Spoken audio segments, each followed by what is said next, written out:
अम्मा, बहुत दर्द हो रहा है, जाने दो ना, हमने कुछ नहीं किया। जब रेवती ने उन दोनों को इस हालत में देखा तो रेवती की रूह कांप उठी। घटना जून 2020 की है, जब पूरी दुनिया कोविड महामारी की वजह से जूझ रही थी।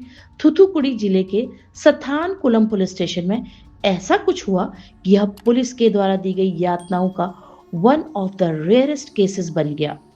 पूरा देश हैरान है कि क्या पुलिस स्टेशन में इतनी ज्यादा यातनाएं दी जाती हैं। बात है 19 जून 2020 की। पी जयराज अपने बेटे बेनिक्स की मोबाइल एसेसरीज की दुकान में बैठे थे और रात के 8 बज रहे थे। पुलिस आती है और उनसे दुकान बंद करने को कहा जाता है और इस बात पर उनकी बहस हो जाती है पुलिस से। पुलिस वाले उन्हें हिरासत में लेकर पुलिस स्टेशन चले जाते हैं। रात 8:30 बजे यह बात जब उनके बेटे बेनिक्स को पता चलती है तो वह अपने कुछ दोस्तों के साथ पुलिस स्टेशन आता है। जब वह वहां पहुंचता है तो वह देखता है कि इंस्पेक्टर बालाकृष्णन उसके पिता को जमीन में लिटाकर पीट रहा था। शायद कोई भी बेटा यह बर्दाश्त नहीं कर पाएगा और वह अपने पिता को छुड़ाने की कोशिश करता है। साथ ही वह इंस्पेक्टर को रोकने की कोशिश करता है। इस कोशिश में बेनिक्स के हाथ से इंस्पेक्टर के शर्ट का बटन टूट जाता है और इंस्पेक्टर बालाकृष्णन को यह अपनी बहुत बड़ी बेइज्जती लगती है। वह उसे भी अंदर खींच लेते हैं और पुलिस स्टेशन का दरवाजा अंदर से बस चीखने और रोने की आवाज आती है। पिता पुत्र की उन दोनों को लहूलुहान होने तक पीटा जाता है। निजी अंगों पर जूतों से वार किया जाता है। बीच बीच में सब इंस्पेक्टर बालाकृष्णन की आवाज सुनाई दे रही थी। वो कह रहा था, तुम्हारी हिम्मत कैसे हुई पुलिस स्टेशन के अंदर हंगामा करने की?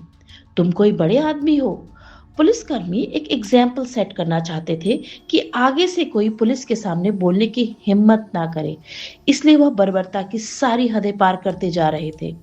इस दौरान पुलिस वाले बीच बीच में शराब पीने के लिए रुकते और फिर दोबारा मारपीट शुरू कर देते। जब दोनों अधमरे हो गए, पुलिसकर्मियों ने उन्हें निवस्त्र कर दिया और उनके हाथ पांव बांध दिए। हर जगह बस खून के छींटे थे। एसएचओ के कमरे में, दीवारों पर, फर्नीचर पर। फिर पिता पुत्र को मजबूर किया गया कि वह उन खून के छींटों को पोंछे। उन्हीं के कपड़ों से पुलिस स्टेशन में उनसे पोछा लगवाया गया। उनके वकील मनी रमन के अनुसार अगले दिन अस्पताल ले जाने के लिए घर के लोगों से डार्क कलर के कपड़े मंगवाए गए ताकि खून न दिखाई दे। यहां तक कि अस्पताल पहुंचने तक 6 बार उनकी लुंगी बदली गई क्योंकि लगातार उनके शरीर से खून बह रहा था। इतनी चोटों के बावजूद सरकारी डॉक्टर ने फिटनेस सर्टिफिकेट जारी कर दिया। इसके बाद उन दोनों को मजिस्ट्रेट सर्वनन के सामने लाया गया। यह कोविड का टाइम था, इसलिए मजिस्ट्रेट ने भी बिना उनसे बात किए, बिना उनकी ओर देखे इशारा कर दिया कि ले जाओ रिमांड में, और उन दोनों को ऐसी हालत में 100 किलोमीटर दूर सब जेल ले जाया गया। 22 जून को बेनिक्स की हालत बहुत खराब हो जाती है। उसे गवर्नमेंट हॉस्पिटल ले जाया जाता है, जहां इंटरनल ब्लीडिंग की वजह से उसकी मौत हो जाती है।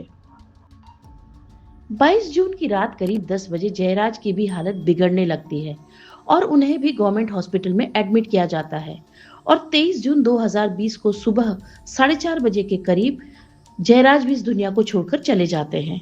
पोस्टमार्टम रिपोर्ट में जयराज के शरीर पर 17 बहुत गंभीर चोटें थी और बेनिक्स के शरीर पर 13 बहुत गंभीर चोटें थी। जयराज की मौत की वजह उनके फेफड़े का पंचर हो जाना था। इस तरह दोनों बाप बेटे बर्बरता का शिकार हो जाते हैं।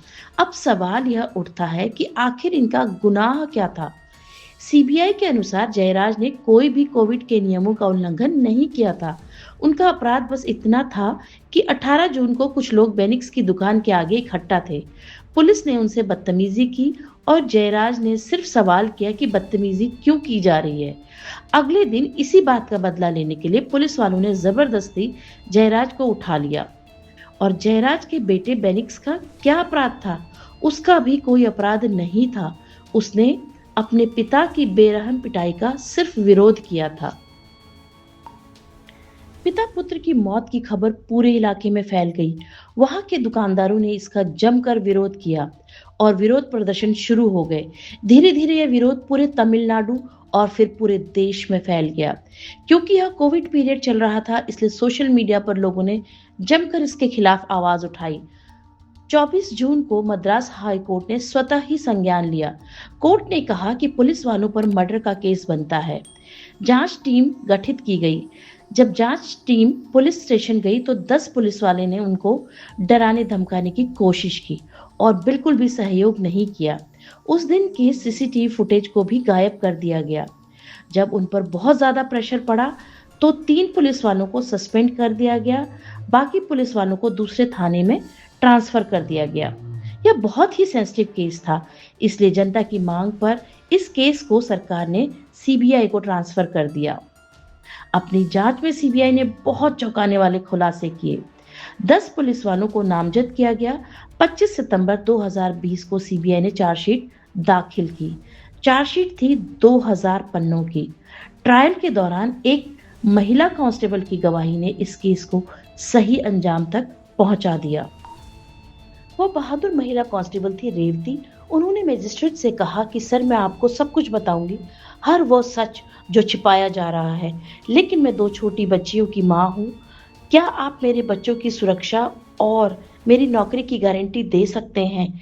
जब रेवती को इस बात का जवाब मिला तो रेवती ने अपनी गवाही में बताया कि पुलिस कर्मियों को उस समय जो भी हाथ लगा वो उससे मारते रहे, यहाँ तक कि उनके प्राइवेट पार्ट्स पर भी जूते से मारा गया। बीच बीच में पुलिसकर्मी शराब पीने के लिए रुकते थे। उन्होंने बताया कि जब वह रात 8:50 पर पुलिस स्टेशन पहुंची तब अंदर से चीखने और रोने की आवाजें आ रही थी। कोई चिल्ला रहा था, अम्मा बहुत दर्द हो रहा है, मुझे छोड़ दो, मैंने कोई गलती नहीं की है। रेवती ने जब उनसे पूछा कि क्या उन्हें कुछ चाहिए तो उन्होंने कॉफी पीनी चाहिए। उनके पास जब वह कॉफी लेकर गई तो पुलिस वालों ने वह कॉफी भी छीन कर फेंक दी। रेवती बार बार उनसे प्रार्थना कर रही थी कि वे लोग उन दोनों को छोड़ दें और उन्हें और ना मारे, लेकिन पुलिसकर्मी उनकी बिल्कुल भी नहीं सुन रहे थे। रेवती इतनी अधिक क्रूरता बर्दाश्त नहीं कर पाई और वह बाहर चली गई। सीसीटीवी फुटेज में रेवती ने सभी पुलिस वालों को पहचाना और एक पुलिस वाले की मौत कोविड से हो गई थी। रेवती के साहस की वजह से 9 पुलिस वालों को 6 अप्रैल 2026 को मदुरई की एक विशेष अदालत ने फांसी की सजा सुनाई। कांस्टेबल रेवती अगर साहस न दिखाती तो यह मामला पुलिस स्टेशन में ही दब जाता। ये सब कुछ इतना आसान भी नहीं था। साथ ही अधिकारियों की चेतावनी के बावजूद रेवती ने बोलने का फैसला किया। यह ऐसी फोर्स में असाधारण कदम था जहां किसी कर्मी का साथियों के खिलाफ गवाही देना कम ही देखने को मिलता है। उन्होंने खौफ के बीच अपने साथी पुलिसकर्मियों के खिलाफ गवाही दी। बयान दर्ज कराते वक्त बाहर खड़े पुलिसकर्मी कोर्ट के स्टाफ को धमका रहे थे और रेवती पर फप्तियां कस रहे थे। तनाव इतना था कि मजिस्ट्रेट को सुरक्षा गार्ड तैनात करना पड़ा। सुरक्षा का भरोसा मिलने के बाद ही रेवती हस्ताक्षर के लिए तैयार हुई। सीसीटीवी फुटेज में रेवती ने हर आरोपी की पहचान की। उनकी मिनट दर मिनट की गवाही ने पुख्ता कर दिया कि उस रात थाने में कौन कौन पुलिसकर्मी मौजूद था और कौन उन दोनों की मौत के जिम्मेदार थे। रेवती का यह साहस न्याय की नींव बना।